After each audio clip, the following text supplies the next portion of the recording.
My name's Gabriel DeSanti. I'm on a mission to build the world's longest resume. Straight out of high school, I got hired into an entry-level engineering job. Dreaded going into the office. I quit to just make videos. Found myself in a really niche market of helping other YouTubers. Dan Mace. He didn't even know I didn't live in New York. I was living in Connecticut. Go home and then come back in the morning.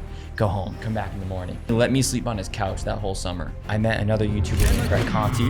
He asked me if I wanted to move in with him because there was an open room in his apartment. I had $3,000 in my bank account, covered my first month security, and then I had $1,000 to figure out New York, and I just pulled the trigger and did it. I was in my Gary V phase of like, do anything for the opportunity. Also like making my own videos, but nothing's really sticking. I was at a point, you know what?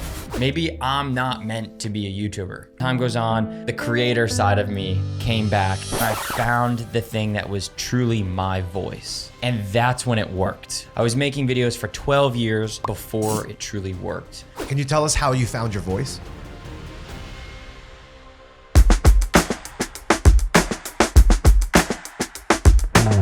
To give you context, we just wrapped like the first season. Okay. I think we went through 23 episodes. Nice, congratulations. But have you ever seen that Reddit post, by the way? It says that like 80% of podcasts don't make it past their first 3 episodes. I believe that. So if you can make it past 3, you're better than 80%. and then I think the next like... You probably don't monetize until like your 200th episode. Probably not. Yeah. No, but surely from an output perspective, we in the edit, pull it up, Gabriel, but it was like 80% don't make it past the first 3. And then I think the next like 10% don't make it past 10. Wow. And then I think you're in the top 1%, literally in the top 1%, if you could get past 22. So we hit 23. That's insane. Yeah. And now we're kind of at that place where we're like, okay, cool. Like, I still think we need to figure out how to make it better. Mm-hmm. But I think one of the ways that we wanted to make it more efficient from an editing, from a pre-production, from a utility for the audience is we wanted to break it down into 3 acts. Act 1 is, and you're helping us pilot this. Act 1 is very much like the origin story, which I think that part of the podcast has been really great already. Yeah. But like giving a platform for creators to come on and tell their story, right? Yeah. Which they don't always get to do. Yep. Act 2, getting into right before this, we were talking about the nuts and bolts of like programming with, help and editors and all this. Yeah. Act 2 is specifically going through like, are you a sports fan at all? A little bit.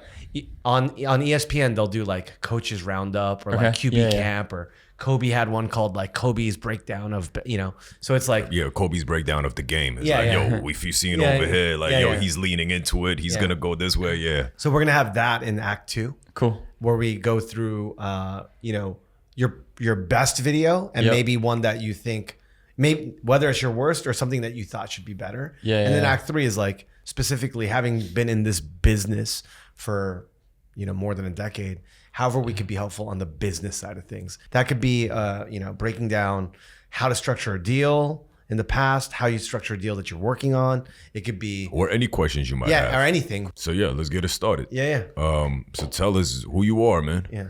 My name's Gabriel DeSanti, and I'm on a mission to build the world's longest resume by going to work with people for a day. And how did you come down to this? How did you come down to this mission? The mission and that way of defining it was honestly an accident. I started making these videos first, which was born a little bit out of my own indecision of like, what do I want to do with my life? And I've been a video creator for 13 years, or at least been making videos online for 13 years. And when I started this show, I was going to work with people, trying these different jobs, highlighting different people on each episode. And the first time I ever said I was building the world's longest resume was an accident. It was when TikTok came out with the 1-minute monetization, and my videos were like 45 seconds, and I needed to get the video to a minute. So I just started like blabbing at the end and just like just saying things to get it to a minute. And that was actually kind of like the back end of a comment. What I really wanted people to know was that the show was called Clocking In. And so what I said, the exact line was, this show is called Clocking In, and I'm on a mission to build the world's longest resume. And then there was like a little bit more on the tail end of that. Right. But I really wanted people to know that the show is called Clocking In. No one resonated with Clocking In, and everyone was like, you're building the world's longest resume. And I was like, wow, okay. Like, and I think it was probably because there was a little bit of like a mission behind that. Like, people can connect to building the world's longest resume. It's an obtainable thing that I can achieve, where clocking in is just like this name, and it's like, there's no way for anybody to connect to just like that. And name. Also, if anything, they don't want to clock in. Who wants to clock into a job? Yeah. But if you're building towards something, it's aspirational. Right. So yeah, that's how it came to be. So you said that you've been making videos for 13 years. Yep. Like, what were you like growing up? Like, were you always somebody who wanted to get into the creative field, specifically in video? What was the first YouTube video, or was it YouTube or Instagram? YouTube. I don't know. Yeah. So I started. How did you first get into that? Absolutely. I don't think I like grew up like being like when I first started making videos, it wasn't like, I want to be a YouTuber. It was just like a real interest. So it started when I was a big gamer when I was a kid, when I was a teenager. And when you say gamer, were you like, yo, I play EA Sports video games, or were you more of like League of Legends, StarCraft? So the game that I started making videos on was Call of Duty. And it actually continued that way like forever. It was like the only game that I really played. It was a funny way that I got into it. So my mom never let me have Call of Duty because she thought it was too violent. But then I won it in a raffle when I was 13. And she was like, all right, well, I'm not going to take it away from you, which really like it changed the trajectory of my whole life. So when I started playing Call of Duty, I was then like watching videos online about like how to get a little bit better. And that was the first time that it piqued my interest. I was like, oh, these guys are making videos about this. Like, that's so cool. Like, I want to make videos about this. Who was the first person you were watching on YouTube? I really don't know who the first one was. The first channel that I can remember that made an impact on me was called RSP. And it was about glitching and like finding glitches in games and exposing them. And that's what I ended up making videos about. And so then... Wait, there's a whole community of people that just looks for glitches in games? Yes. And Easter eggs and like, yeah. Yeah. Yo, it's my mind is blown. You can make videos about anything, I swear. Wow. And so for me, and then like the friends that I made online, like it was like my family. It was my little community, my clan, everyone had a clan. So RSP was a clan that was making videos about glitching in Call of Duty. At the time, it was only Call of Duty. I think they've expanded now, but I was like, man, like these guys are making videos about this. Like, I think I can too. So, I like pulled out my phone and like tried to record my screen, and then I watched it back and I was like, well, that's not how they're doing it. So then like I researched like how to actually record your gameplay, and then saved up some money from like, Christmas and my birthday to buy a capture card. And then that was my introduction to Were you a teenager? Videos. You don't have to tell us how old you were, but like, yeah, you I was 13. Young. Wow. I was 13. Okay. And how old are you now? I'm 26. Wow. So you definitely have 10,000 hours. Definitely have 10,000 hours. Yeah. That's amazing. And so it really just started out of like pure interest. Oh. And then once I started making YouTube videos, then that kind of became a goal of like, okay, like I think I want to be a YouTuber. When did you start making YouTube videos? Like when you were like 13, 14? I was 13 or 14 years old. When did you first get traction? I think My first channel had 10,000 subscribers when I stopped making gaming videos. Okay. So it was like, that was great for like I think I was probably like 15 years old by the time it hit 10,000 subscribers. Okay. It was amazing. Okay. It was really amazing. And back then it was probably how much of that audience were you deliberate in cultivating and building? Like how strategic were you in building a 10,000 subscriber channel in 2 years, right? As a 13-year-old. I mean, I don't know if there was really much that was intentional. It was just like I purely loved it. And like seeing it grow over time was just a benefit of like being around and making those videos. I mean, we were definitely intentional when it came to like, okay, we found this thing, now let's make a video about it. And it was like every day, making a video every day. So, we were intentional about it in that way, but I didn't know anything about like what to do with that community or like, cultivating it further than that. Interesting. And then, and then tell us about New York. So how did you go from that to the, Sure. So there were a lot of different things that happened in between. I probably stopped making gaming videos at 15 or 16. It was kind of when I got into high school. it was like a little bit embarrassing to like be making like these gaming YouTube videos and stuff. So it wasn't the cool thing to do. Back then it was not the cool thing to do. I had one friend in high school, maybe two friends who like knew that I had this. So like, when you were channel. saying it was uncool, like was it like more of the nerds that were doing it, and then the jocks would be like, nah, that's some computer shit, we don't fuck with that? For sure. So okay, so this was a decade ago, and that was still somewhat of the landscape. Yeah. Are you still connected to any young? Is that still the case? I have no idea. Yeah. Because now what? Like Mr. Beast is a, I don't know, like he's a billionaire. You know what I mean? So is it a fly shit to do now to be a YouTuber? It's gotta be, right? Like if you're in high school, aren't you looking at like I mean, even then though, wasn't KSI big? Like, you know, like there were big channels. Yeah, Don't get me wrong, there were big channels, but to like be a YouTuber, it was just like a little more taboo. Yeah. Interesting. I think.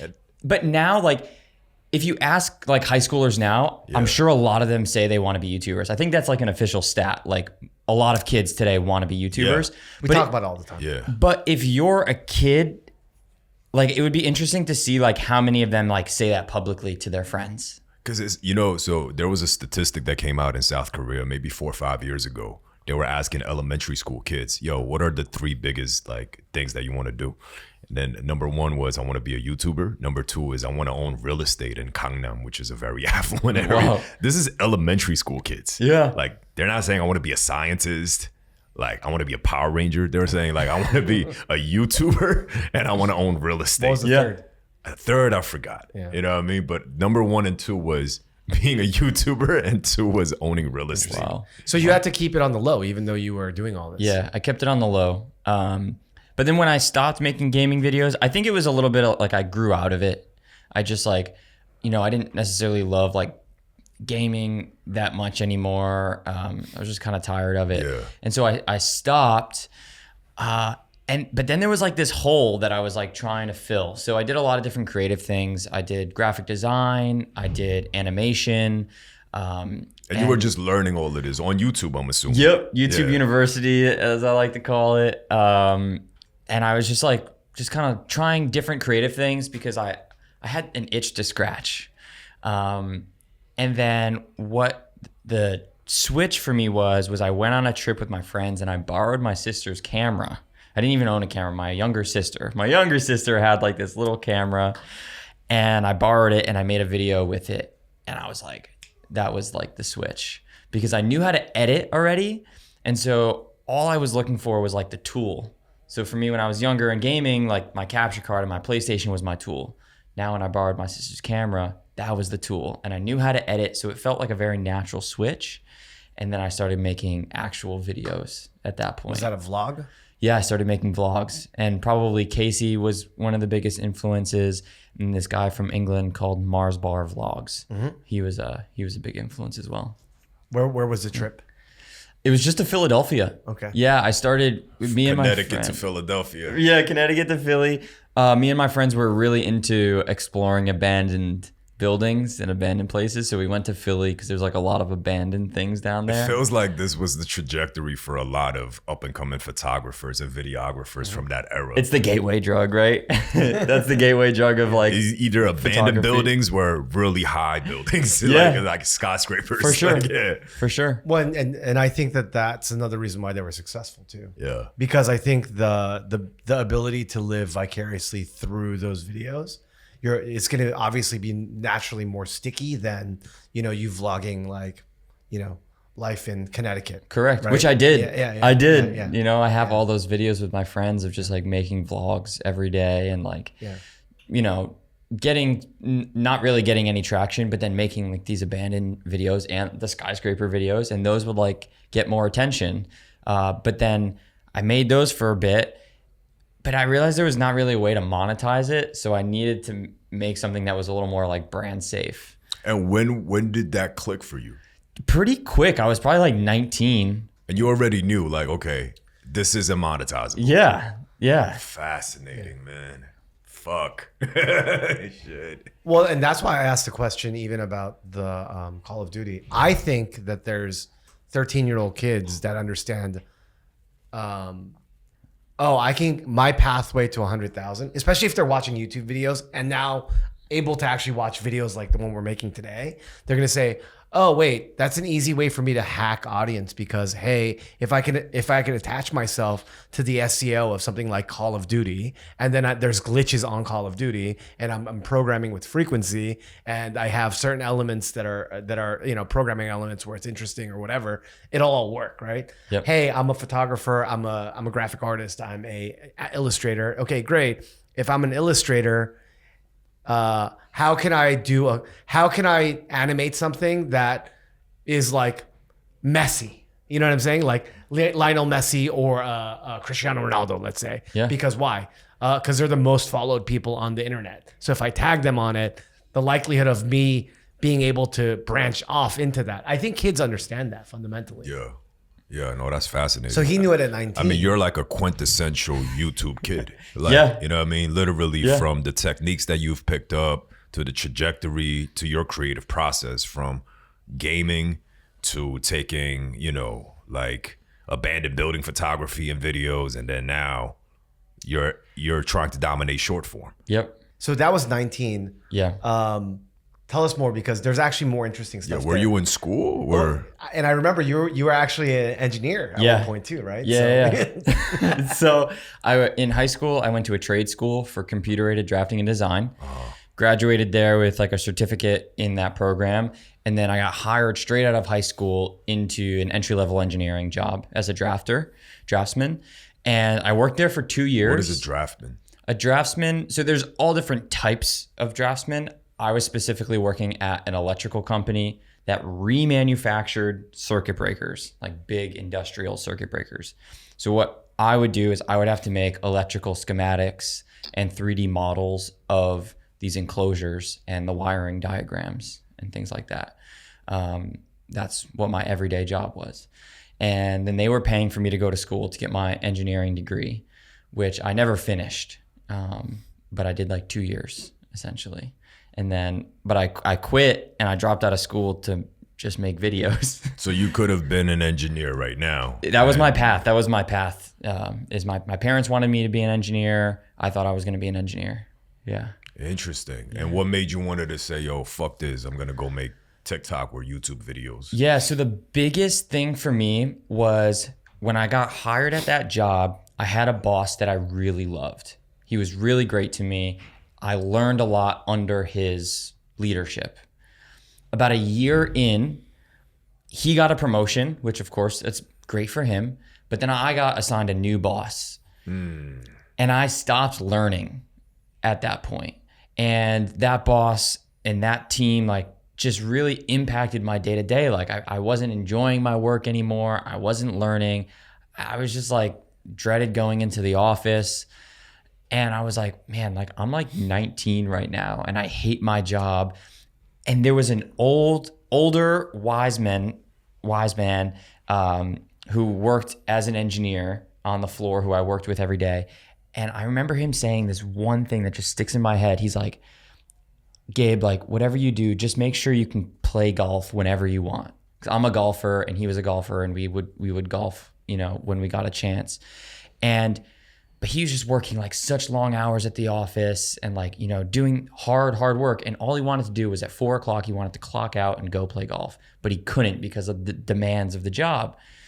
And so that stuck in my head, and that combined with like not being super stoked with like my new leadership team, I was like, I can't do this forever. Yeah. Like this isn't like, I don't want to be him when I'm 50 right. and wishing I could just go play golf. I just like want to play golf when I want to play golf. So I just decided that I needed to find like an exit strategy. Yeah. And I started freelancing at that time, like with a year before I left, I started freelancing for like a year. And then it was at a point where an opportunity came along and I was like, okay, I'm going to quit my job. And then I just left. What was the opportunity? I got paid by a local bank to go to Europe for a month, for 5 weeks, and make a video about using their debit card all over Europe. And it was just a freelance gig. I didn't make any money from the opportunity. On your own channel? Or were you producing it for them? It was for them. Okay. Yeah, it was a freelance opportunity for them. I didn't make any money from it. It just like paid for my expenses of the trip. and then and I delivered that to them, and then I didn't have a job when I came back, but it was like it got me away, got me to travel for the first time ever, on my own. And that was just like the fuel that I needed. 5 weeks in Europe. That's a pretty awesome way to be your first travel on your own. 100%, 100%. Yeah. And I look back at that video and I cringe because I'm like, it could have been so much better, right? But like that was me at like 19 or 20 years old, and that was my first big opportunity.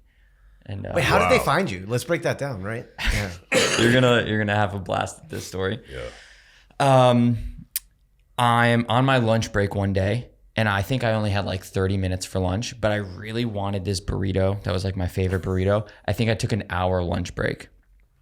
I go to this burrito spot in my hometown, and I'm standing in line, and a guy taps me on the shoulder and he says, "Hey, excuse me, are you Gabe DeSanti?" And I'm like, yeah, like what's going on? And he's like, "This is crazy. I work at the bank across the street, and I was drafting up an email to reach out to you to like help us with some videos. I saw your YouTube videos, and I recognized like it was Shelton, and which is the town I'm from in Connecticut." And I was like, what the heck? Like I had 200 subscribers like on my new vlogging channel. I was like, this is crazy. So I sat down with him, had a burrito with him, and then they ended up hiring me to like make some freelance videos for their bank. Wow. Yeah. Fascinating. Talk about the universe conspiring. Well, yeah, it's also That's like, amazing. Yeah. This is also like how niche geographic algo could serve to your benefit. Yeah. You know what I mean? I love that. Absolutely. Because they were probably looking up, it's like Sheldon, you know what I mean? Yeah. And then it was like, you were probably the only YouTube vloggers that popped up, and it was like, okay, let's go with this kid. Yeah, You know what and I it's mean? not like I was branding my channel as like right. Sheldon, Connecticut, but right. he had just like seen a few videos pop up. He recognized that it was around town, and he wanted to reach out, and it was amazing. so serendipitous that it came together like So that. this is like 2017? 17, 2017. 20 or 18, yeah, something like that. That's amazing. Do you remember what's his name? Do you remember his name? Um, Huge shout out to that guy, right? Huge- I mean, he believed in it. why am I Carmen? Yeah. Shout out to Carmen. Carmen. From I the still text local him Connecticut sometimes. Bank. That's amazing. He just had his second Yeah. kid. I shot his wedding video when he got married. Like, shout out to Carmen. Yeah. Okay, so that was your first freelance gig. Yeah. And then how did you end up in New York then? Yeah, or what are we missing in between that? Okay, so I freelanced for a while, just trying to build up like a base of freelance clients. I'm also making these like abandoned photography things, abandoned photography or videos and stuff like that. Time goes on. I end up getting arrested in an abandoned school in Rhode Island. This is a big part of the story. Okay. I ended up getting arrested because I'm not from Rhode Island. I need permission to leave the state of Rhode Island until like my court date. So I have to stay in Rhode Island until the next day to like get special permission to go back to Connecticut. Okay. That's crazy. So they wouldn't let you leave. They wouldn't let me leave. For trespassing. They said it was breaking and entering, which was a felony charge and not just like a misdemeanor trespassing charge. It was all BS, but I had to go and fight it and like. So you had to stay in Rhode Island? Yeah. Did they put you in holding, or you just had to be somewhere in Rhode So Island? I stayed in a cell until they let me go to then be in front of a judge to say, I live in Connecticut. Can I go home? And I'm like a 19-year-old kid. Yeah. You know what I mean? Like I'm like, I was just taking photos. Like I literally have my camera. Like, I didn't mean any ill intent. Like, but it was just the circumstances that I was dealt. Yeah. Which ended up being the biggest blessing in disguise.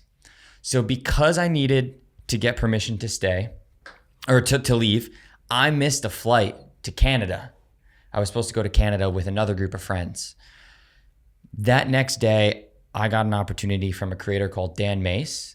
He now is the head of philanthropy for Mr. Beast. And previously he started 368 with Casey.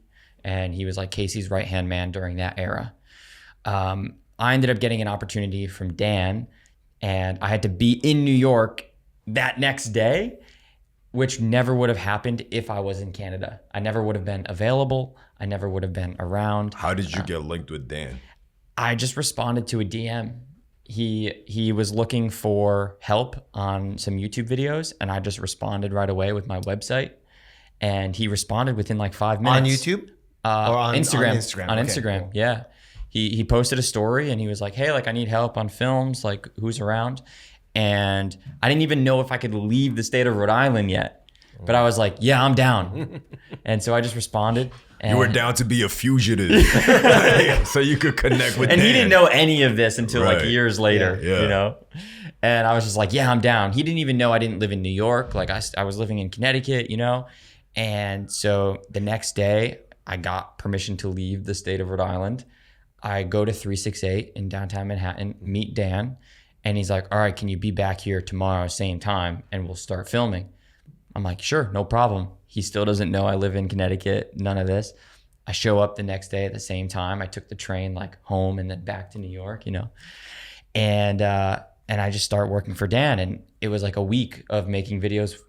So you were just commuting from Connecticut the first What were you week. doing? You were Yeah. just like cam op? Cam op, yeah, cam op. And he would just like send me out a lot of times on my own. He's like, can you go get these shots? And I was like, absolutely. And I would just go out and get those shots, and then I would help him edit, and then I would go home and then come back in the morning, go home, come back in the morning. He didn't know. What was the commute It was like 2 hours each way, Metro North? Metro North. each way? So you were on the road 4 hours. Yeah, yeah. Can I ask you, like, how much were you getting a day rate, an hourly rate? No, What were you doing? no. I was free? For free. Yeah, yeah. This was I for love free. it. Yeah. I was hungry. I was just yeah, like, yeah. you I know, it love was it. very much like I was in my Gary V phase of like eat shit, like do anything for the opportunity. Like I just had to get my foot in the door, and that was my foot in the door. So you and Adrian have, I mean, a lot of the story that you're telling us That's right what I was now, saying. it's so similar to Jungle. what Adrian told us. Yeah. It's like, yo, like, I fucking drove down to LA. I have a fucking kid back home, but I Yes. was like, fuck it. I'm gonna come to New York. I got arrested. Yeah. I was about to go to another country. Yeah, like, yeah, all it is. And, you know, you were trekking 4 hours a day to Yeah, come and- into New York And not only that, I want to prove it. I want to prove to work for free. yeah. Yeah. to work for free and not say shit either. Yeah. No. Dan didn't know that you didn't live here. No. He thought you lived in Brooklyn. Yeah. You know what I mean? yeah, Like, yeah. So at the end of that week, at the end of making that week's film, he was like, oh, by the way, like, where do you live? And I was like, oh, I live in Connecticut. And he's like, what the hell? And he's from South Africa, so yeah. he didn't really know how far away it was. Yeah. So he's like, how far is that? And I was like, oh, like 2 hours to get home. And it blew his mind. And I think it worked in my benefit because he's like, what the heck? Like, this kid's just been coming 4 hours every day just to make these videos with me. 100%, man. And then he let me sleep on his couch that whole summer. And we made films together that whole summer. Yeah. So- Are you familiar with this stuff? He's great, by the way. No, but I mean, just the fact that, you know, you have this gentleman with such a, you know, esteemed resume in the YouTube world, for you to identify that, and then you're like, your commitment allowed you to essentially be in his inner circle Yeah. because of that initial commitment.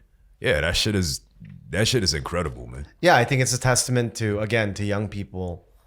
You know, I think so many people were conditioned to think about right now, and what can I get right now. I Yeah. think that's a perfect example of like understanding that this is a marathon. Yeah. And this is really about, you know, Yep. your character, making relationships, being able to sacrifice. And again, the other common theme there is the Gary V, eating shit, being able to delay today's gratification for tomorrow, right? Yep. Yeah. Dan is like huge now. And even back then, I think you were smart to identify it. This is, if it was like 2017, 2018, this is probably right when I got put onto him when he was making that move from South Africa. Yeah. Right? Yeah. So we probably had like 500,000 subscribers at that point. Yeah. And he was launching like the content that we know him for today. Yeah.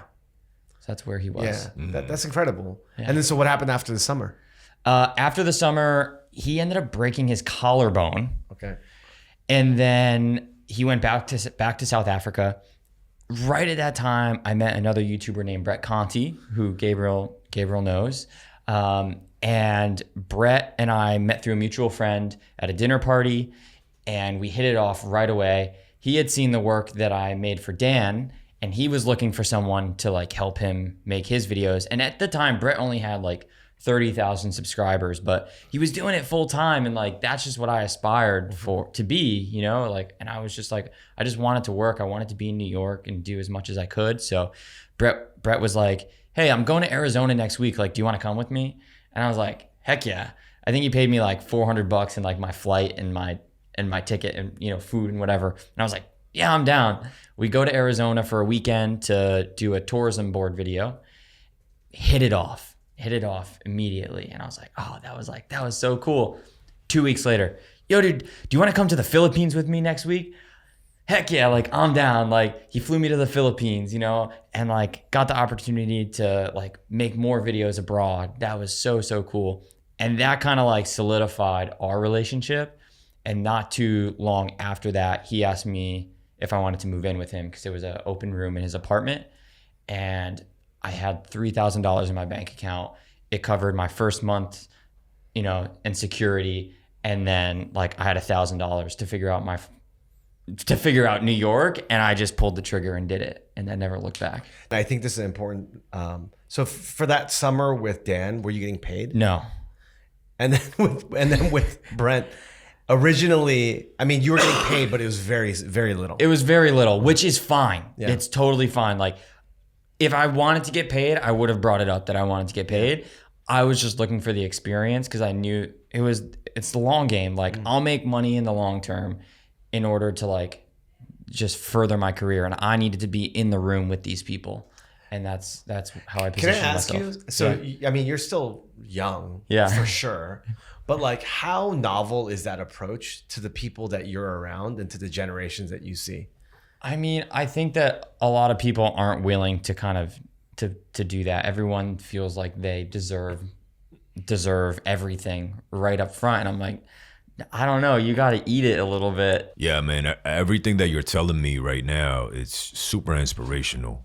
And also the fact that you've decided to embark on this in your 20s, I think is something that I always like to share with a lot of people too, is because, I quit my job at 23 and I just been dabbling in different things because in my head, my math was something similar. Like, I don't want to be 50, regret. And I kind of had this trajectory that, in my 30s, society's expectation of you, there are certain things that society expects of you. So I can't be dabbling and trying shit in my 30s as much as I would like to in my 20s. Yeah. So that's, that's why I decided to pull the trigger in my 20s, right? Because even though a lot of people around me were telling me like, nah, like, yo, you should thug it out in your 20s, eat shit, go work at a job. And I was like, yo, if I'm going to eat shit, I might as well just fucking eat shit on my own, pause. You know what I mean? Just do that shit on my own instead of like work under somebody. Right. Because as soon as you hit your 30s, you're no longer a kid, right? Because society expects you to be married, have a house, take care of your parents, and so all this other shit. Like, you know what I mean? And man. So when you were telling me that, like you just decided to pull the trigger, I was like, that's kind of what I would suggest to a lot of people, even though it is a daunting. It's daunting. It's daunting. I think it's the biggest blessing in my life that at 19 years old, I knew what I didn't want to do. Yeah. I didn't know what the end thing was that I was going to do, but I definitely knew I was going to do everything not to sit in an office every day. And that was just me. I was like, whether it's something else in the field or like, I knew that I was going to do everything in my power not to go back to that engineering job. Yeah.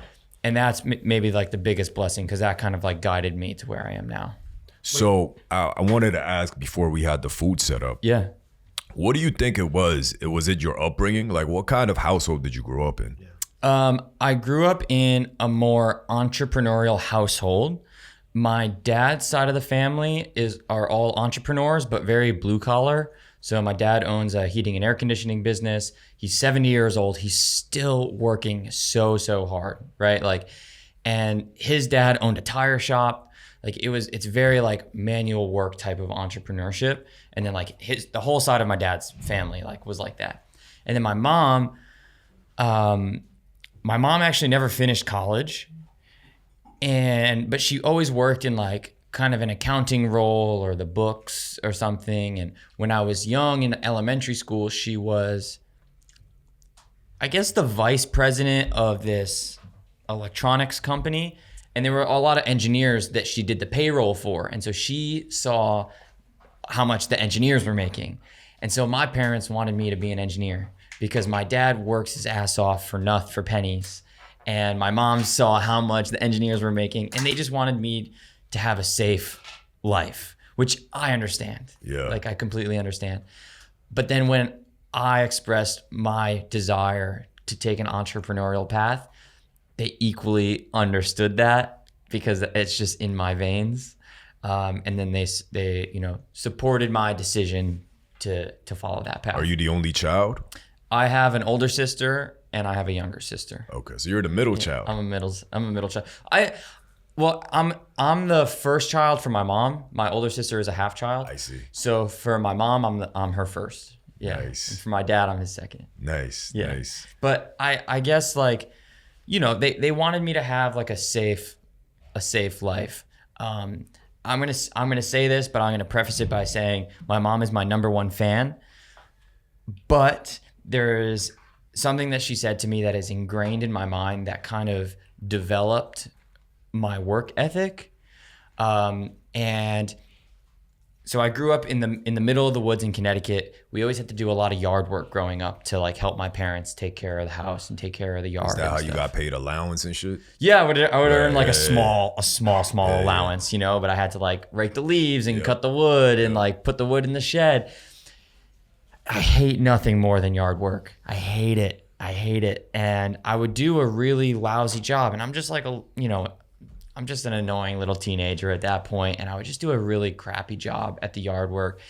And it would get under my parents' skin, like, it was like, come on, Gabe, just help us out. And I hated it. I didn't understand.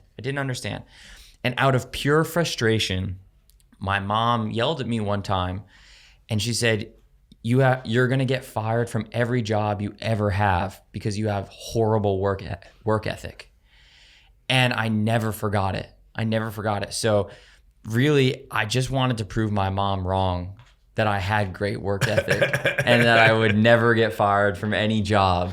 And so from the time I had my first job in a restaurant to when I had that, draftsman job, I really did give it my all. And I always was the best version of myself. And even today, as an entrepreneur, I have to give it all. And I don't know if I have to prove my mom wrong anymore. She knows she was wrong. And she said it in a moment of frustration. And she is my biggest fan, my biggest cheerleader.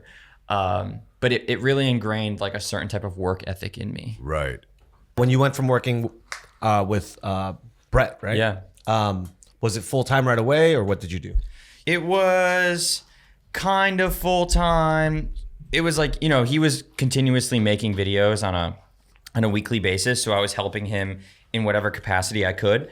But because I was either making no money or little money, I still had to freelance. So I was doing freelance gigs as well. So I was splitting my time or just working double time, to do what he needed and then to do what I needed to do to make money. Yeah. So when you say freelance, I want to give the right sort of weight to that, because I think it sounds like you're having all these amazing opportunities, whether it's, you pulling up to a burrito shop and the local bank asking you to do this thing, or, working with some of the biggest creators, right off the bat. Yeah. How do you find these jobs? And is it all DMs? Are agencies coming to you? How do you do that? I've been super, super blessed. When it comes to this, I think a lot of opportunities presented themselves because I was vulnerable enough to put myself out there. From the first serendipitous, in a burrito store, and I got this job for the bank. It was because I was putting my YouTube videos out there, no matter how embarrassing they were, and that got me an opportunity. And then I wasn't afraid to DM Dan and say, hey, I'll be there, no problem. It was always just putting myself out there and allowing somebody, the universe to work its magic. When it came to clients, when I first got to New York, it was really word of mouth. It was oh, Gabe got to New York, let's give him a little opportunity. And it was I just knew a few people and some work started popping up. And I think I found myself in a really cool place because I was this young kid who was just grinding. And there were a lot of YouTubers in New York at the time who were starting to need some help filming their videos. So I found myself in a really niche market of helping other YouTubers create their content. So it was Brett, Dan, And then 368 like needed some help. So I was doing some freelance work for 368. Eric Conover, who's a New York YouTuber, I was doing some videos for him. So I kind of found myself freelancing in this like social landscape. And that was like kind of my niche. And I really like doubled down on that and just like became the guy. Like if someone asked Brett, like, do you have someone who can like help me with like this YouTube thing or this podcast or, you know, anything to do with video? Like I was the guy. Let's dive into that. So like, were you like a Swiss Army knife? You could do everything, right? Yeah. So you were doing, just to break that down, like probably everything from like the pre-production ideation to like, oh, you know, it'd be really cool, all the way through to not only the edit, but ultimately like helping them through to, I mean, they're probably uploading it themselves, right? But you could do the whole thing, soup to nuts, right? 100%. That was me. Yeah, an all-in-one type of guy. What was the moment that you told yourself that, yo, I'm gonna start making my own content? Because while you are doing all these freelance gigs, were you actively trying to be a YouTuber yourself, or did you envision yourself as, I'm gonna be a guy who's gonna be helping other YouTubers make videos? Yeah, so this is a little bit of a weird journey here. It's up and down. I was at a point, I'm helping all these YouTubers, I'm doing all this stuff, and I'm also like making my own videos, you know, but nothing's really sticking, nothing's working. I don't understand why. Now we're like talking about getting into the era of TikTok, right? Like I'm trying everything on TikTok, from like doing the dances to tattooing myself. Like I'm just trying to figure out how to go viral, and I'm trying to figure out like how these new algorithms work. And I get to a point of, I'm like, you know what? Maybe I don't want to be a YouTuber. Maybe I'm not meant to be a YouTuber. There's a really interesting crossroad that I got to. And I ended up just saying to myself, like, I'm okay with that. And I just don't think that I'm supposed to be a YouTuber. I'm probably not supposed to be a creator. And I just stopped making content for myself. And I decided that I wanted to be a director. I wanted to work on more creative projects. Not to say that the YouTube stuff wasn't creative. It was perfect for you know what it was serving, but I wanted to make something a little bit more artistic and crafted, and I wanted to work with a bigger team. And so I started making music videos, and I started working on like short form brand campaigns where I got to work in these teams and work with cinema cameras and like direct really beautiful artsy things. And I was so excited about that. And I did that for about 1.5 to 2 years. And then unexpectedly, the creator side of me came back, and that's when it worked for me. And it was after I gained the experience that I needed, and when I found the thing that was truly my voice. And so I think what was missing before in me as a creator was I was creating all this content, but it wasn't authentically me. And that's why it didn't work. And that's kind of what I've summed it up to. Like I was making videos for 12 years on the internet before it truly worked. Because I think you have to put in this certain amount of time of like copying your idols and like making all this other type of content to have a true understanding of what it is and how to do it and like the strategy behind it. And then you find your voice, and the two of those things together make it work. And so that's when I started my show, which I have now, of going to work with people. And so that was after 2 years of, you know, directing these commercials and music videos. And then I started my show. And so now I'm back as a creator. Can you tell us how you found your voice? Trying everything, realizing what I hated doing, what I didn't like doing. You know, you feel that tension. When you make something and you don't like it, you know. And it comes through. That's why it doesn't work. Walk us through some of the things you tried. Sure. So I tried dancing on TikTok because those videos were going viral. That didn't work. I'm an awful dancer. I don't like to dance. Like, that obviously didn't work. I tried tattooing myself. My whole leg is all these silly, stupid tattoos. that didn't work. It actually got me banned from TikTok on my first account. Wait, why did you decide to tattoo yourself? I don't know. I was trying to figure out how to go viral. Wow. I was doing anything to. You were putting ink on yourself to figure out how permanently, to go viral? Permanently. Wow. The first series that went viral for me, it was just kind of like it was an epiphany moment, and I was like, yeah, that'll work. It was a channel that I called Super Close Up, and I got a macro lens, and I just shot super close up. I shot macro videos of things. And the niche was more of like inside of things. Like, what does the inside of something look like? And so I would like stick this macro lens like inside of a burrito or like inside of a cucumber or inside of a toilet paper roll. It had this really weird like sexual like connection to it in a weird way, but people ate it up. And I was like, oh my God. Kink. Maybe not for me, but like for some people, like that's why it worked. And that in the first month it did 50 million views. And that was like my really first time on TikTok. That was my first time going viral consistently. And I learned so much from that show. What did you learn from that concept? I learned that you needed to kind of niche down.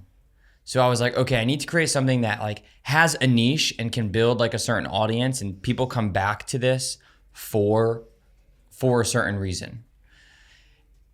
And I also learned that I didn't want to create that forever. I think I did that for like 3 months and I was like, I'm done. I'm done. So that was but that was really important because I was like, I need to niche down and I need to make something that I can make for as long as I possibly can.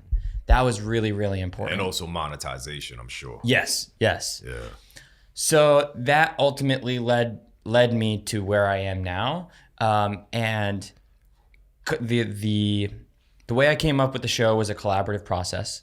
My friend Caleb Simpson, who maybe you've seen, he does the New York City apartment tours and around the world. Shout out to Caleb. Shout out to Caleb. How much do you pay for rent in New York? We were sitting at a coffee shop one day, and he had just made a video where he asked someone in Washington Square Park how much they paid for rent.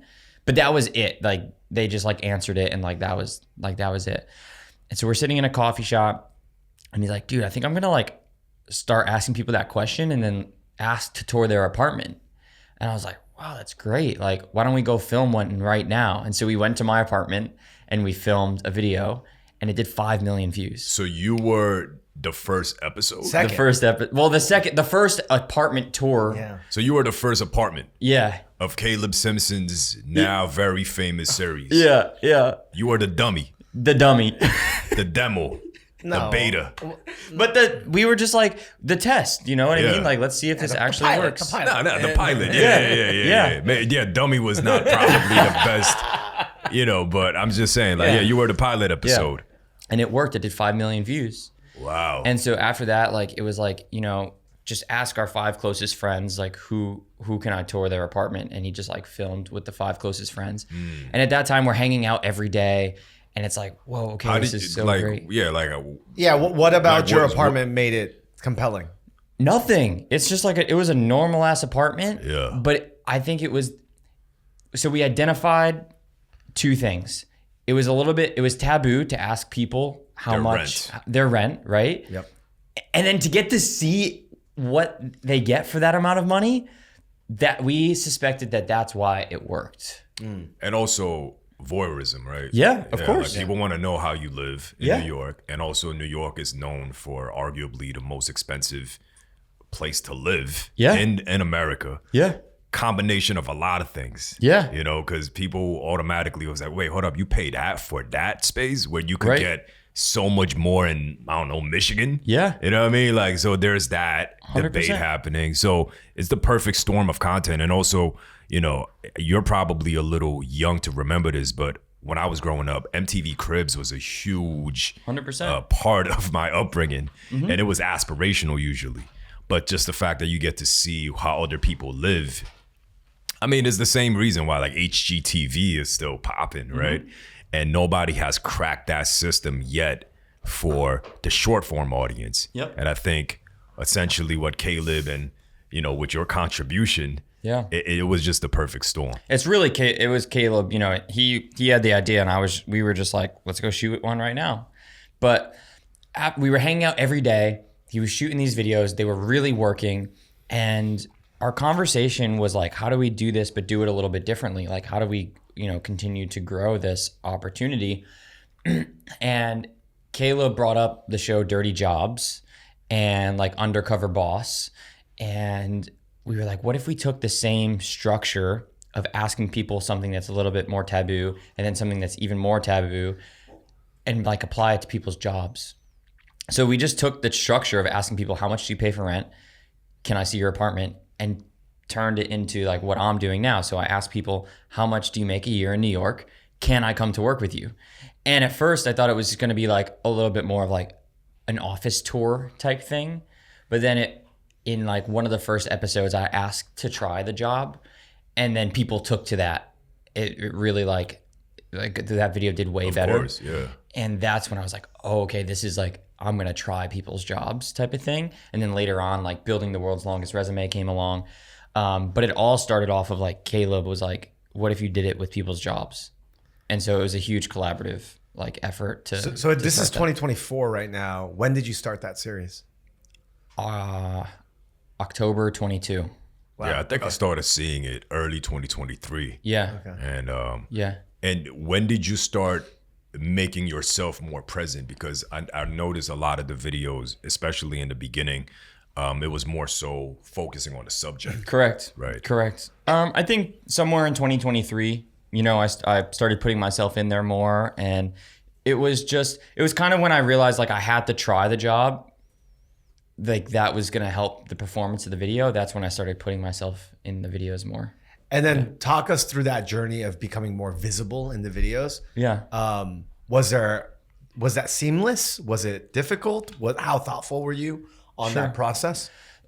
I wasn't nervous on camera, so to like put myself in the videos, like I was totally fine with that. I just had to figure out in what capacity. So I experimented with different things. How much do I put myself in the videos? Like, because the video is also about this other person. So I try to put myself in to where I support and amplify their story. So whether it's me, like I kind of have to do it strategically where I'm trying their job, but I'm also continuing to interview them. Mm-hmm. That's how I put myself into the video, because a lot of times we're telling a really meticulous story about this person's life and their journey, and I need to support that while trying what they do. That's my approach to it. So how often are you like, it's probably in its current iteration, when would you say that lockdown, like was that 12 months into it? I mean, you've been doing it since October of 2022, right? Yeah, so we're a year and a half now. A year and a half. When did you feel like, okay, I'm good with this format, or are you still tinkering with it? I think the format is in a really great place. Mm-hmm. I think it's in a really great place. I think maybe like a year ago, I felt like I was like, this is where it has to be. Just double down on this. And I feel like my storytelling got really good like a year ago. And now I'm just like running with it and just continuing to try to improve it. And then what do you think about I'm sure there's other people doing this format now. Yeah. What are your thoughts on that? And how do you deal with that? What are your thoughts on that? I think, and Caleb will tell you the same thing, we love it. We love it. Like it's only more fuel on the fire for us. Like if someone tries to copy the concept, like good luck. It's a lot of work. And it just makes me more excited to do it better than anyone else. Like you can try to copy it, but like it's gonna fire me up, and I'm just gonna do it better. Yeah. But like, go ahead, try it. Like interviews are nothing new, right? Like what we're doing, like I'm not trying to claim that like I'm the first person to do this. Like there's guys that are out there on the street, like, what do you do for a living? Those types of things. They were doing that before I started asking people like how much they make a year. Like what we're doing is really nothing new. So like I can't sit here and claim or like be mad when somebody else shows up and tries it.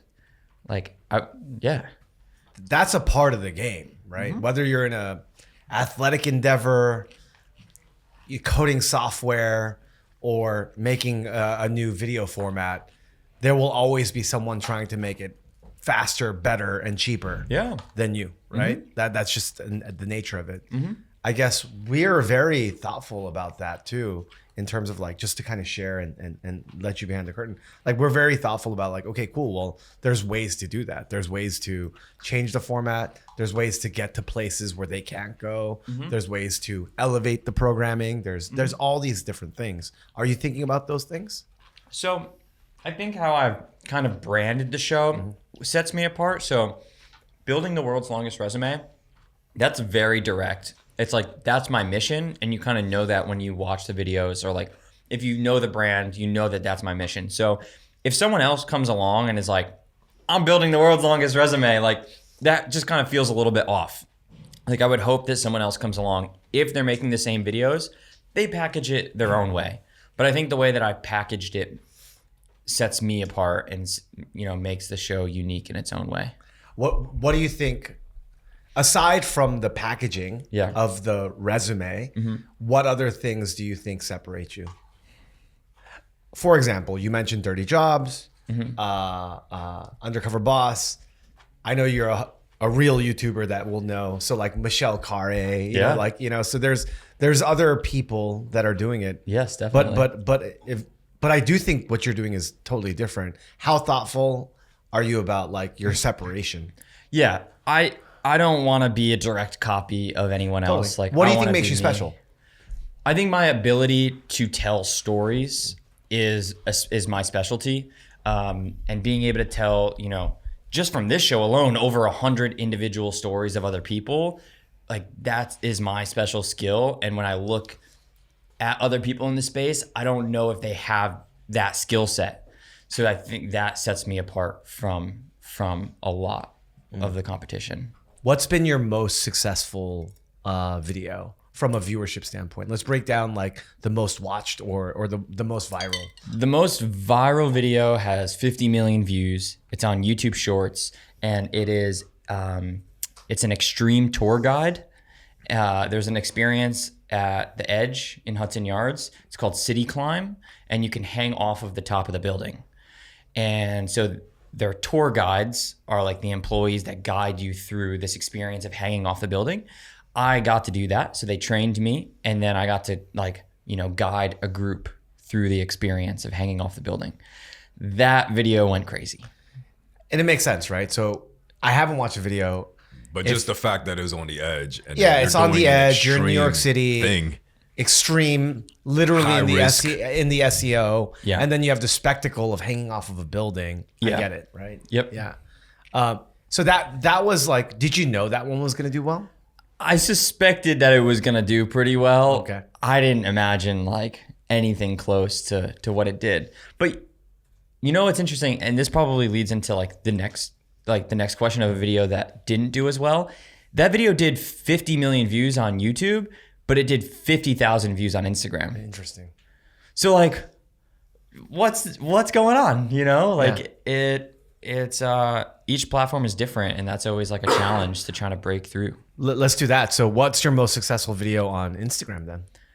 On Shorts. Up until last week, it was a dog walker, which was a video I was not expecting to go as viral as it did.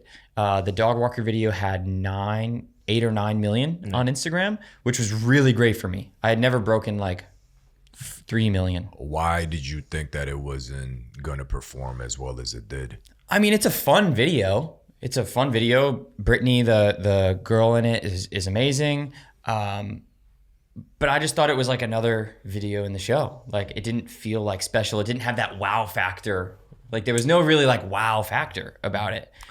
I think I saw the video, and actually, I think that it had all the elements of a video that could potentially go viral. Wow. Because, I mean, the lady, she's a character. Mm-hmm. Yep. Dog walkers are so synonymous in New York. Mm-hmm. Yep.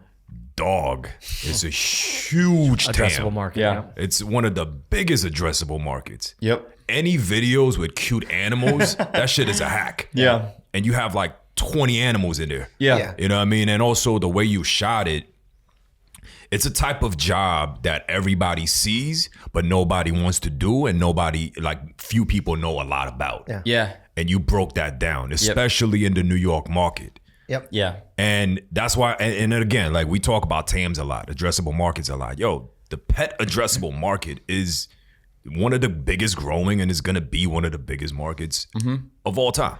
Yeah. You know what I mean? And I think you just, like, you did that so effortlessly.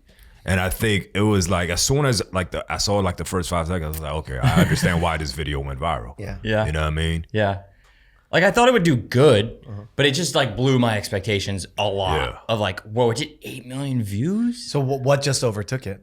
2 videos in the last week overtook it actually, which is Fantastic. cool to do that back to back. Right. The first one was my first video from Indonesia. Yeah. It was with my friend Sam cleaning trash from rivers in Indonesia.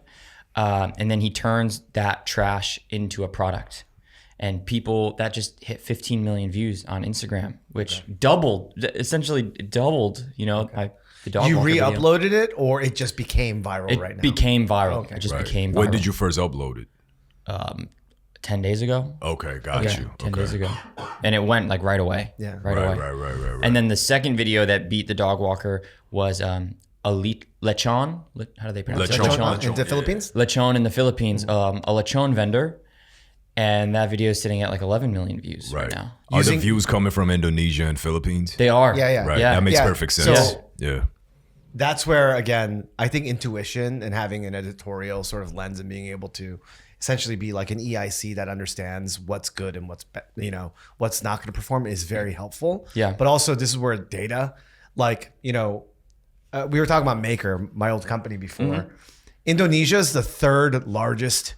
It's probably the 4th most populous country in the world. It is the 4th most Yeah, populous it's probably the country in 4th world. most Yeah. populous country in the world. It's China, probably, India, America, and then Indonesia. It's probably the 3rd or the 4th in terms of overall YouTube viewership, Wow. right? Yeah. And social viewership. Yep. So like when we were at Maker, we were doing a production with like Dick Clark Productions around like the Streamies or the Webbies, whatever they ended up buying. Yeah. And one of the hosts that they paid a lot of money for was Agnes Mo. And I'm like, I had no idea who she was, but she's like a big Indonesian pop star, right? So, and it's because they needed to fulfill the numbers, right? So like, yeah, I mean, Philippines, same thing. That's where it gets really interesting to say like, oh, great. All right, I'm going to do one. I might do a private equity one. That's going to get a little bit of a, like the people that are interested in like billions, right? You go follow Ray Dalio around for a day. But then in actuality, way more people are going to be interested in seeing a dog walker, especially with the spectacle of a dog walker in New York making $80, right? There's going to be people in Oklahoma that see that and they're going to say, or in Nevada or in wherever else, to be like, you're spending $80 a day Exactly. for your dog? Like, I don't spend $80 a day for me to eat. For all my kids. You know what I mean? Like, I, this isn't a laughing matter, obviously, but yeah, like it's true. that those type of engagements and debates happen. And also what we noticed with countries like Indonesia, it's an English-speaking country that is still very much not in, at least in the Western world, people don't know much about it. Right. Yep. If you were to go to like France, for instance, and did some content, or Italy, right? Yeah. These are heavily visited countries that the Western audience is very familiar. And then the pre-existing audience there, they don't feel any sort of pride or intrigue that an American is coming to highlight their story Correct. because it's just been overdone. Correct. Whereas countries like Indonesia, African countries like Kenya, even countries like South American countries like Colombia, when you have people not from their own culture coming in to highlight their story in a respectful way, it triggers pride. It does. You know what I mean? Big time. That was a little bit of my, strategy in picking those places. So from my experience with Brett going to the Philippines and Indonesia and other travel creator friends who have gone there, like those cultures are very proud when foreigners make videos about their culture. And the videos that I previously made with Brett, they were more like travel videos, like where to go in the Philippines, where to go in Indonesia, like what to eat, that type of stuff. So it didn't dive really deep, but it still like promoted, travel to their countries. And so my thought process was like, okay, if I'm gonna, which by the way, I just tested for the first time bringing this show outside of New York. So the Philippines and Indonesia was my first test into that. And it's like expensive to get there. You know, I probably spent like $10,000 on like a 15-day trip. And that's including like I paid everyone to film with them and everything like that. So like, I'm like, okay, I'm making this investment into myself and into my show, into my content. Where do I feel like that return is worth it? And I want to expand my audience. And so from my experience going to those places and seeing the audience's reaction and how excited they are that people are highlighting their culture, I'm like, okay, I'm going to dive even deeper. Like I'm making videos about individuals in the Philippines, in Indonesia. I'm making videos about their job, their livelihood. Like it's so much about their culture. I just suspected that you know, that viewership would kind of come back to me. And so far it has. Let's talk about a video that you thought should have done better that hasn't. Sure. Let's see. I brought up the shoemaker video. It did pretty well on Instagram. Well, by the way, the shoemaker one in the pre-pro notes, I saw it. That's fascinating too because he re-uploaded it 6 months apart. Yeah. And the first one got 50,000 views, and the second one has 5 million. Yeah, that's what I mean. Yeah. So the re-upload did amazing, but the first version has like 90,000 views on it. What was the difference? There was really no difference. There was really no difference. You didn't recut it at all? The second video was a different cut, but the first full half of the video was exactly the same. So if I'm looking like from a retention perspective, people wouldn't have even gotten to that second half before clicking off.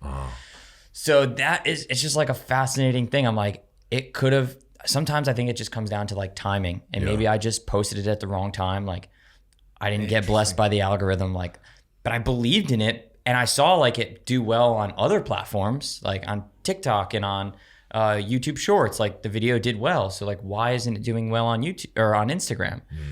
So sometimes I think that it's okay to just like re-upload a video a little while later. Totally. I've done it a few times now and the views have like quadrupled or like 5x'd on the re-upload. We've never done that. Do you have any advice as to like what we should go after? And the reason why we've never done that is because we heard that you could get penalized for trying to re-upload content. And then, you know, like, yeah, even like, let's say we made a mistake in the one video, we take it down and literally like 20 minutes later, we upload that same video. Yeah. It never performs. Yeah. So what I'll do is I'll re-export it so that it has different metadata. And I'll name it just like V4 instead of like V3 or whatever, so that it looks like the upload file is a different file. Smart. And that's what I'll do. But usually I won't upload like back to back. Like I won't re-upload yesterday's video today. Right. What I'll usually do, and my strategy behind it, is if I have a video that goes, and let's say like this month I grew 12,000 followers on Instagram. Congrats, bro. Thank you. So now I have 12,000 new people who probably haven't seen videos that I uploaded 6 months ago. If there was a video I uploaded 6 months ago that I really think has legs, I'll re-upload it.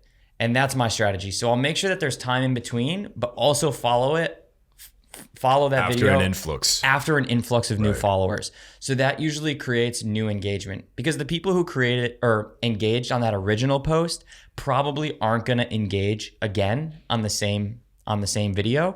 So you need to make sure that a new audience is going to engage. Well, do you archive the old one? No, it's still up there. Okay. I don't think too much about it. I see. So two main tips is, change the metadata by re-exporting it and renaming the file.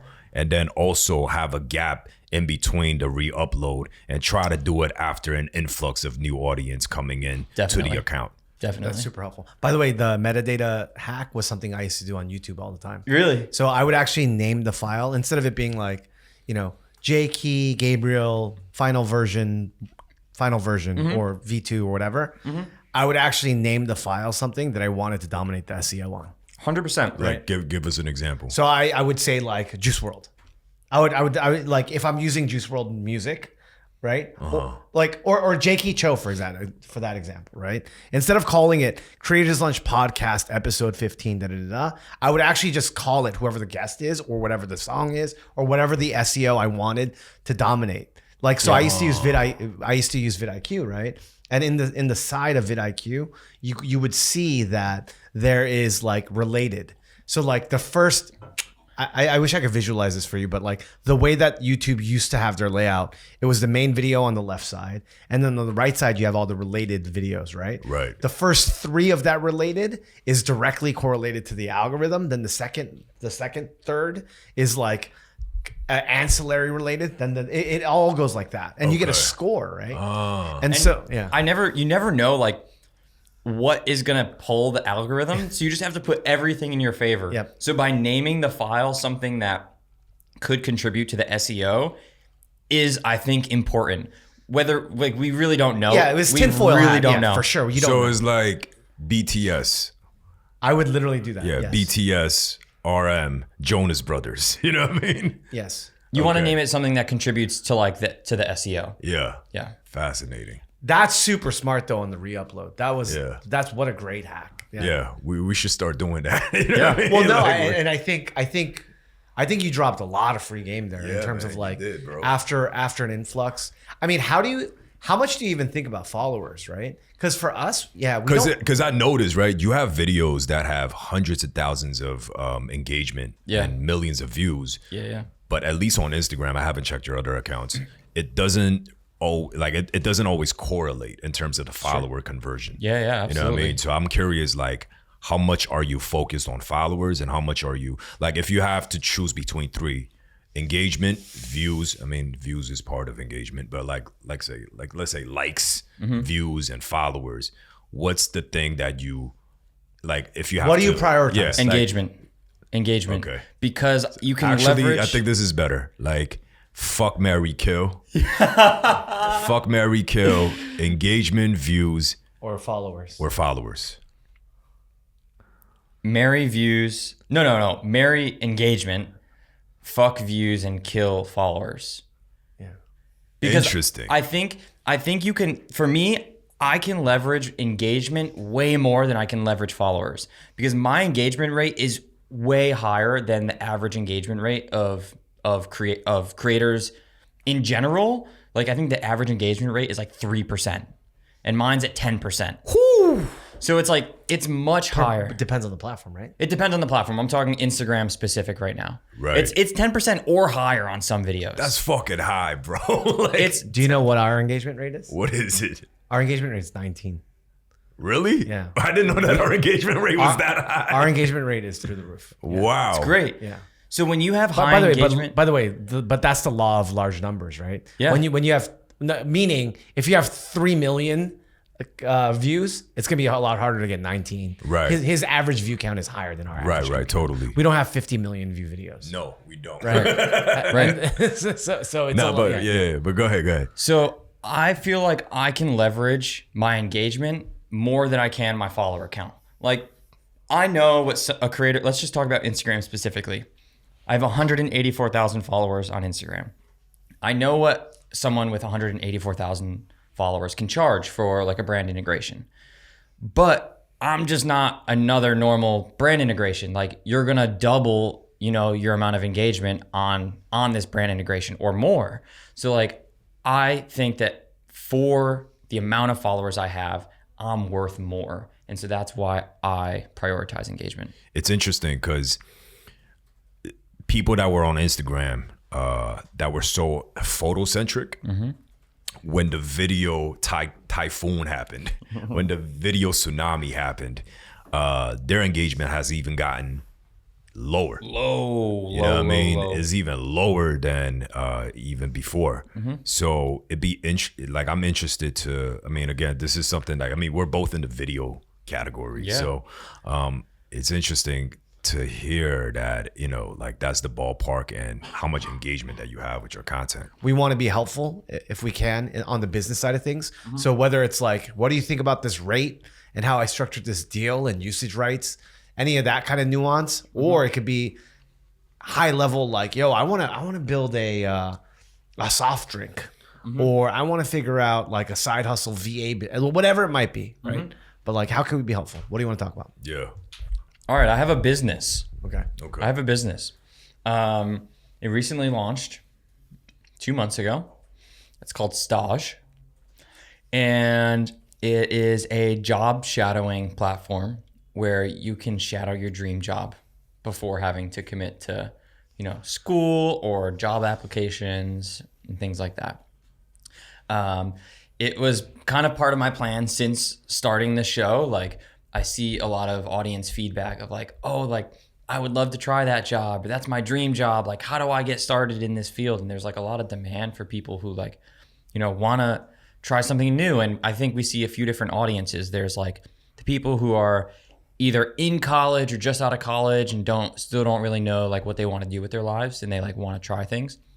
And then you have your people like in your 30s who, went to school and then have worked in their field for 10 years. And now they're like, fuck, I'm miserable. Like, I don't want to do this for the rest of my life. Like, how do I even find a career change? And then you have like older people who are like just looking for like, something fun to do. That's probably like the smallest audience of it. And so I was brought in essentially to a startup. It's with my friend Alex. And she created Stage, and we kind of just found each other at the perfect time where like she needs help, getting this thing off the ground. And it was in my mind, like this exact format already. And so now we're working together to kind of, figure out what this company is. And it's still in like a beta stage where like, friends of friends are trying to, book and shadow. And so we're just trying to figure out how to get this thing to grow and how to get this thing off the ground. So I have two questions. I'm going to pepper 25 questions. Great. Do you want to go first? Yeah, I guess my first question is, what is your involvement? Yeah. What are they asking you to do? Yeah. And then the second question is, like, what stage are they in terms of fundraising? There is no fundraising. My conversations with Alex are, we want to try to bootstrap this thing for as long as possible. That's where that conversation is at. My involvement so far, we're still trying to figure out like my exact involvement. Where I can help immediately is 1, through content, and then 2, how do we like organically kind of promote this thing so that it grows naturally. And we're just trying to figure out like my exact partnership in this whole thing. So I'm gonna pepper you with a bunch of questions that I normally do in these types of situations. So number 1, who's Alex? Why she? She. What's her background? What's her unfair advantage? Yeah. Why is she gonna win? Alex works in sales, and I think she's a great saleswoman.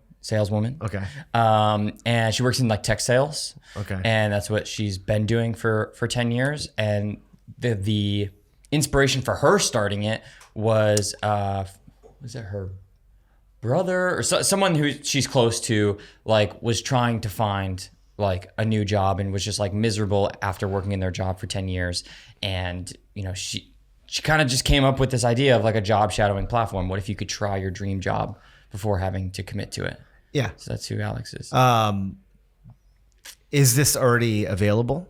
It is available. So you guys are, I would imagine you could probably do this using like just built in even Instagram tools, whether it's like a Square or they have like third-party vendors that will allow you to book time. Yeah. Right. So it's already, you guys have already like you have an MVP out already. Yeah. And it's out. It's not obviously the greatest version of it, but we're working to improve it. Yeah. But like if I want a Stage, I can pay somebody and actually do it right now. It's working. Correct. It's working. How many customers have you had so far? I think she's had like a dozen stages so far. A dozen. Okay. Yeah. What's the average order value of a stage? Right now it's $300. Okay, cool. And that's a 4-hour package. Like shadowing somebody for 4 hours. Okay, cool. Overall, I think that it's an amazing idea. I don't know how familiar you are with like GLG. So they have all these expert network groups. Okay. So by the way, all these things are very niche and should be available for many more people. Yes. Right? Yeah. So if you look at expert network groups, private equity groups use them, venture capitalists use them, competitors use them. So basically you could say, hey, I'm doing an HVAC company. Yeah. I'm a private equity company doing an HVAC company roll up. Okay. I want to know everything about that business. So where do I go to actually be able to talk to HVAC experts and people that know what the pitfalls, what the advantages, what multiple I should be paying on these businesses? What they do is they're like, okay, cool. If you're an expert in anything, video creation. I used to get calls for Maker Studios and like I used anything. to do calls as a TikToker. Yeah. Anything as like a YouTuber, anything as like a corporate finance person. And like, is it just a call? Yeah, it's a just call. Right. And you set Right. your rate. Yep. So the ballpark they give you is like 100 to maybe like 400, Right, whatever right. that you feel like is the right ballpark, and Yeah. then you just hop on a call with somebody. Some people they disclose it. Like I've Yep. had calls with representatives from Google. Yep. And then I just talk about my experience on TikTok, and then you get paid. Yeah. So we've seen like a lot of those platforms pop up. Even recently too, there's a lot of those like kind of expert platforms. yeah. And so where we're trying to diversify ourselves is, sure, you can book those calls like for like a mentorship session or something like that. But how can we really like get your boots on the ground where you can go see what it's like in person? So you have two things. Number one is expert networks. Then you have other one where you just get straight up access to that person. Yeah. Meaning, have you seen Intro? Yep. I've been putting Yeah, yeah. a lot of my friends onto Intro. They're very early stage. Intro is sort of a in between the expert network GLG and like Cameo, essentially, right? You Yep. can do both of those things. I think this one's really cool because again, you get to experience it.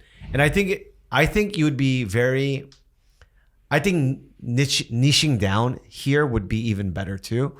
Yeah. Because like, what are the long lead time things where like, okay, going to culinary school, I think cooks actually and chefs are actually perfect because, that's like a $200,000 commitment, 2 years. Do you actually even want to be a chef? Right. After you get to go literally stage with somebody and say like, oh shit, hours suck. It's going to cost me a ton of time. Restaurants and the way that their economics are set up right now are very, very hard. Yeah. So what am I actually doing? Boom. And then you could frame that perfectly. The name Stage is actually based off of staging in a restaurant. for sure. You I know think what we have mean? an uphill battle in front of us. Yeah. Like no matter what, you know what I mean? You So know? we just kind of threw out our thoughts. Yeah, you yeah, know. yeah. And is there anything specific that we could be helpful? Well, I guess like I would love to talk to you guys, pick your brain on the financing side of things, right? Like Alex works full time. I work full time on my content in my show, right? Like there's money that we're going to be she's already put in a bunch of money into building this thing. Like at some point, like I'm also like, we'll make those contributions as well. Alex's point of view is that she wants to bootstrap it for as long as possible. I'm up in the air. I'm like, well, like if there's money, like then it helps with like, you know, how fast we can grow this thing. If it makes sense, if it's right. Obviously, I don't want to get taken advantage of or make a bad deal or anything like that. But, you know, what is your approach to fundraising when you start a new company? I think he could talk about the fundraising part. The part that I would call out is at least one of y'all have to be 100% committed. Yeah. Before you go out to fundraise. Yeah. Because I think any investor, Oh, of course. We'd have to be on the same page. Yeah, any investor would be like, yo, like you have a full-time job and why the fuck would I give you my money if this is a side project? Oh, that's a for great you? point. That's actually great. Yeah. That's actually great. So that's the first call out that I would have. Yeah. So the way you make it sound is like, oh, I don't want to take investment right now, but I can. Yeah. I ask because that's a pretty material information. Yeah. I do make investments. We make investments. I wouldn't invest based on what you said right now. Yeah. So how I would, if I'm in your position, go about raising money, I can give you that playbook. Yeah. So that I will invest in you. I'm more so, I don't want to, I would love to just hear your experience with fundraising for one of your companies. Yeah. And how you went about it. Okay. So the first thing about fundraising is that it's a full-time job. And I actually hate doing it. Okay. Right? So like full-time, like fundraising. We talk about this all the time. I'm like, yo, should we go raise? And he's like, nah, fuck that. I don't want to do it. Yeah. So it's literally a full-time job, right? Mm-hmm. I also have 3 kids and I'm in a much different part of my life in terms of like, you know, Jakey runs point for all of our business development. When we met at that event, that's very, very rare. Okay. Very, very rare and far and few in between. Yeah. So like, yeah, it's just it takes way more work than most people think it does. Yeah. You know, the adage of like, you got to get through 200 no's before you get one yes. That shit's very true. Yeah. And this is for people that have amazing track records and are amazingly smart. Jeff Bezos went through 200. I think he went through 500 no's and got to like, he knows the precise number, like 23 yeses or something like that, right? Bill Ackman, Pershing Square, like it's so time intensive. That'd be my first thing to you. Cool. My second thing to you is, it's all about trust. And so when I asked the question about Alex, it's like, okay, well, if you're my niece or if you're my daughter or if you're my best friend or like something like this, obviously there's a built-in trust, and that unlocks all of that time that's required, and just unlocks like the opportunity of someone just being able to write you a check. That's one thing. The second thing, if you don't have that trust built in, the other thing that's going to build trust immediately is like, okay, that question of your unfair advantage. I won't invest in her, but I will invest in you because your unfair advantage is you're literally building the world's longest resume. Yeah. Whether you're helping Indeed or LinkedIn or any of these job things, right? Like if I'm in your position, I would go after Wall Street Oasis. I would go after GLG. I would that's an amazing thing. Forget trying to raise $100,000 for this as a beta. Like I would actually go to GLG and say, hey, you know what? I want to go upstream. How can I work with you to get a Deloitte consultant on, right? And do this thing. How can I? Because again, these things they're high average order value tickets. You know what I'm saying? That take a long time to figure out whether you want to do or don't want to do. So back to the fundraising, why do you have an unfair advantage is something that you should be able to understand and at least speak to when you go out and raise money. The other thing, the third point about raising money is that you guys are already on that I do agree with is, dude, it's always better to try to bootstrap it in that, if you do it that way, and you're not one of these people that with incredible sort of track record, immediate trust because of a relationship or whatever, you're coming from a place where you get market validation immediately. Right? Is this something that people actually want? Or is it just like, hey, you know what would be cool? And that's your idea. Right? You get that market validation right away. And that's what I actually, of all the stuff you told me, that's the part that I love about it. Oh, you want to do this? Okay, cool. Let me set up a Calendly or a Notion calendar link. These are your availabilities. Even if it's manual and you scotch tape and glue it together. It works. It works, and you get market data right away. And that is the third unlock in being able to raise money, because you're not going to them because it's an idea. You're going to them because it already works, and you just want to you want to scale it. So I'm just trying to give you real advice. And again, I want to be very clear. I actually am super bullish in you and this idea. Thank you. But I actually think that, you just have to take a step back and say like, okay, cool. Well, how can I still work with an Alex, or where are our roles going to be? And where do we need the most help for us to be able to make this happen? Jay Hoovy has a site like this, by the way. Jay Hoovy, he's a TikToker. Okay. He has Stan. Okay. He has Stan, right? Stan is like a... Wait, I know. Yes, you'll definitely know. I did a video for Stan before. Exactly. So funny. Yeah. So him, right? He's a Stanford undergrad, startup banker, talking about creator monetization and wants to make the tool that makes it easier for creator monetization. What are his unfair advantages? He already knows what a cap table looks like. He already knows what raising money looks like. Now he's a creator that could talk about what it's like to be a creator when you're trying to target people onto creator.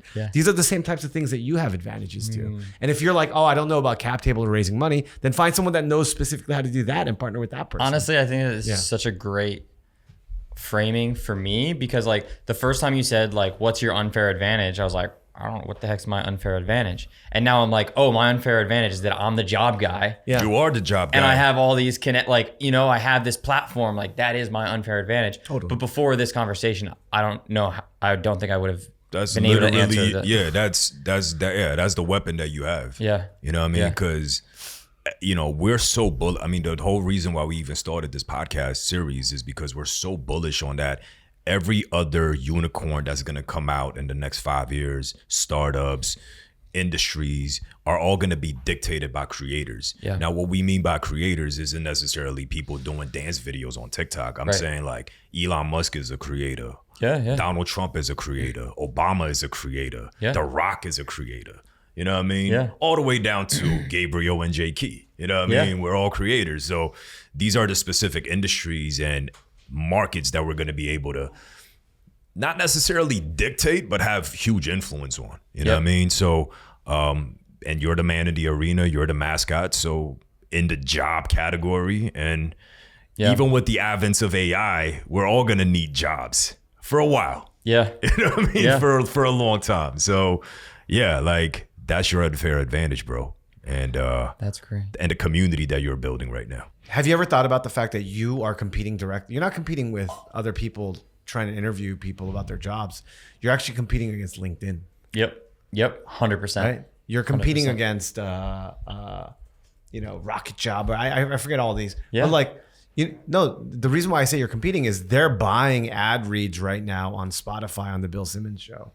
They're buying ad reads on Joe Rogan's podcast. I forgot which job one it is, but they do that, right? Mm-hmm. Guess who doesn't have to buy ad reads on their own thing? You. Because you're literally doing the thing in that space every single day that people are checking for. Yep. That's a whole nother thing. So they might, that's what I'm saying. And for us, all of those things in the past, whether it's the actual physical store, the actual website for you to be able to transact and actually put your home on, right? Like with Airbnb, those things needed to be built.